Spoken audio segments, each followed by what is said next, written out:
Coral mining is a big problem, and people do use corals for the calcium carbonate skeleton.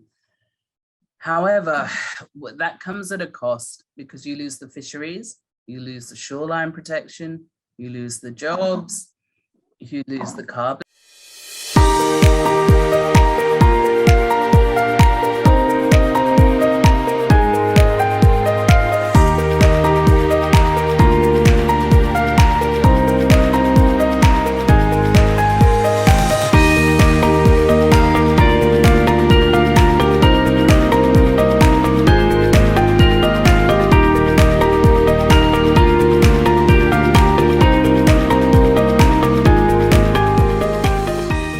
From Priyanka that says, what is the immediate action I can take now to protect coral reef as a common man? It really depends on where you live. So one of the main things I say to people is when you buy food, and when I buy fish, do you buy from sustainable fisheries? Do you know where your food is coming from? And for me, it's really interesting. Often if you speak to your fishmonger or the person you buy your fish from, they can tell you where your fish is coming from. What else can you do to protect coral reefs? You can tell people how important they are. You can stop people putting pollution on the reef. You can go and enjoy them, spend time on them. Because if a resource is considered valuable and people are using it and it generates money, then people are more likely to protect it, put a value on a reef. Yeah. Hope that answers your question. We all can talk about environment, and now in the times of social media, we all can be an activist. We all can voice out our words. We can voice out the knowledge or the understanding that we have to our in our circle. And even if we are talking one person into this and making them understand, it is going to make a difference. Next question is from Mr. Mudit Jain. He's asking, the way to protect the corals or best way to leave them alone. But then my question is ecotourism, the way to protect the corals or best to leave them alone.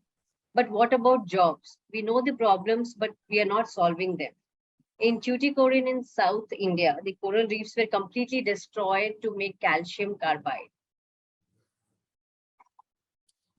Okay, so this is a really interesting story too. So coral mining is a big problem, and people do use corals for the calcium carbonate skeleton.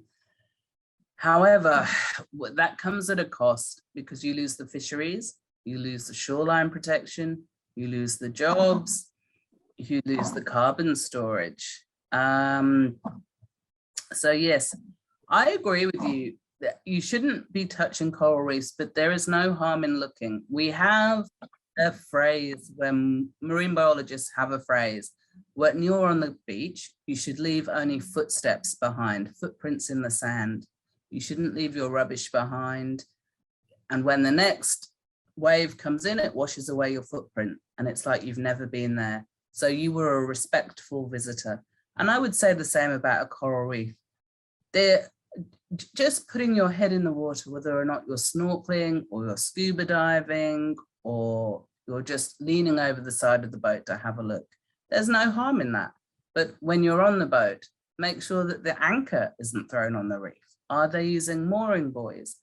Don't support dynamite fishing. There are parts of the world where they actually fish by throwing dynamite in the water, and that kills everything and all the fish rise to the surface. But it's insane. You've killed your habitat and all your fish. Use sustainable management practices. When you're in the market, for example, you shouldn't take the biggest fish necessarily, because the biggest fish is the one that produces the most eggs and the most young.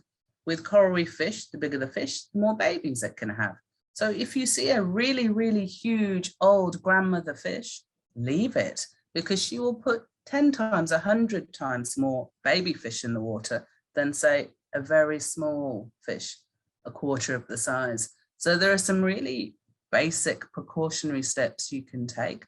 But I would encourage people to use nature and get out in nature, because that's how people learn about it and that's how people value it. And if we as humans don't value something, then we don't tend to protect it. That's one more way when we as an individual, wherever we are staying, no matter if we are staying nearby to a seashore or an ocean, we can use this. Like if we cannot, we need not buy that fish, like you said, which is very large in shape. It can be carrying, babies, or it can be in that phase that it can reproduce more fishes. So we can leave that. That's one more point that we can take away from that, in our daily life, no matter where we stay.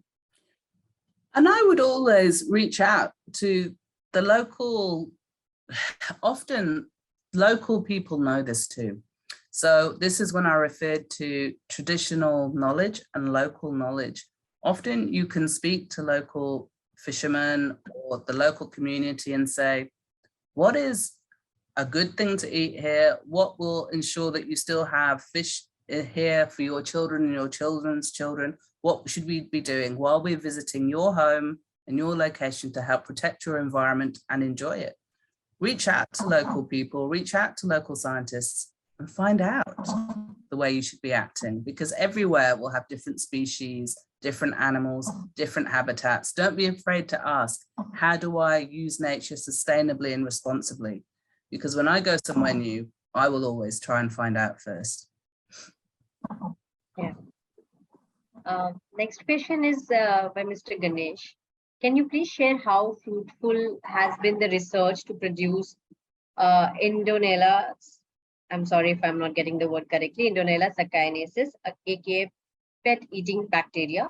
This can be a great help to reduce plastic in the ocean.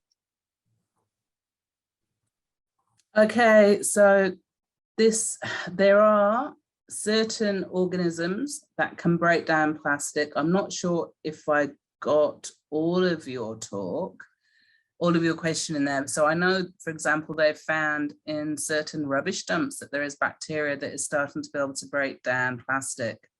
And they're still trying to work on this in other habitats and in other environments. But yes, it is something that scientists are working on, and we are hoping that there's a possibility that we may be able to do that in the marine environment too.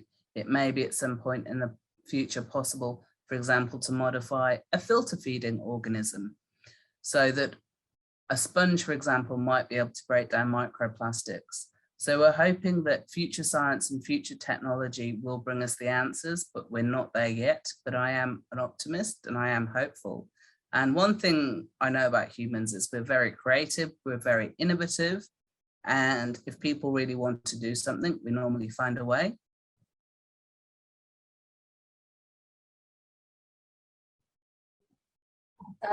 One more question that we have here. The Tobago study showed recovery from bleaching at unpolluted sites. How come most of the GBR offshore, not nutrient enriched, is not much recovered after years and successive events? I think you've actually answered that question yourself. Coral reefs need a recovery period, somewhere between 10 to 20 years for the system to recover. And what's happening on the Great Barrier Reef is we're just seeing back-to-back bleaching events. It's really hard for a coral reef to come back from that. We need to actually help our reefs out. We need to be limiting global warming. We need to be implementing, not only reducing our CO2 emissions, we need to be implementing carbon capture so that we give our oceans a chance to recover and survive. One question that I have, scuba divers, you're yourself really good scuba diver. So how how scuba divers, how they are contributing towards protecting the coral reefs, or how they are contributing towards protecting the ocean, cleaning the ocean, or keeping the balanced marine life there? Is there any tips that you can give it to them? So first of all, I'd say most scuba divers know that when you're on the reef, you look, you don't touch. So corals can grow very slowly and their skin is very delicate.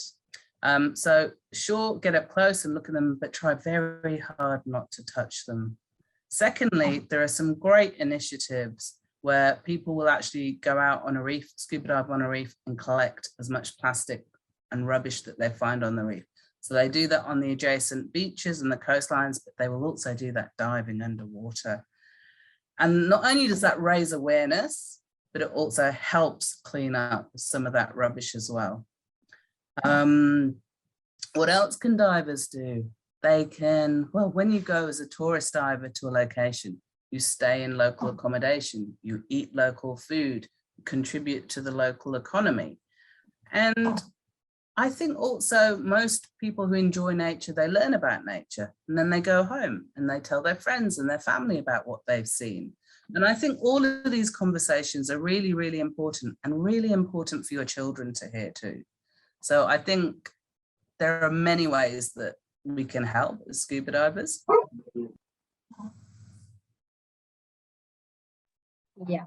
So, when you mentioned children, we had one talk with Mr. Arvind a couple of months back, and he's a scuba diver instructor himself, and he takes part in cleaning the ocean, and along with her 8-year-old daughter. So she herself is the youngest scuba diver, and both of them collected around 600 kgs and more, I think now even more tons of plastic out of ocean. So that's a wonderful initiative, and we really appreciate how he's educating or inspiring his daughter to do this, and he's with us today. Arvind sir, we would request if you can, inspire with your story. You have already done. If you can talk a little bit about how you and your daughter have together come and clean the ocean. Of course, yes. This is a very, very nice section, this one. I joined a bit late, but it's a really interesting topic which you are initiated. Thank you, ma'am, for a really great input from your side. And thanks to Vishwa Talk also. Of course, yes. So focusing on next generation, that's what I'm targeting on. So starting with my daughter. So yeah, she collected like, you are right, like now 800 kgs of plastics of the bottom of the ocean. And my daughter started doing cleanups on the roadside, right? Not immediately going to the beach because the age limits. I'm talking about diving. So she started cleaning up the roadside. The people will tease my daughter. Why you are cleaning? You're not going to the school. What do you do if you're collecting the rubbish from the roadside? A lot of people laugh at me and my daughter. I now like more than 30 or 40 kids joining with my daughter to clean up the same village roads and beaches. And slowly I'm teaching diving also. I'm just showing all the marine life, how they are affecting from the ghost nets and plastics. And they also a lot of involvement now. So we are doing a lot of workshops, and of course, yeah, the workshops and hands-on training program is very much important to get the next generation very active.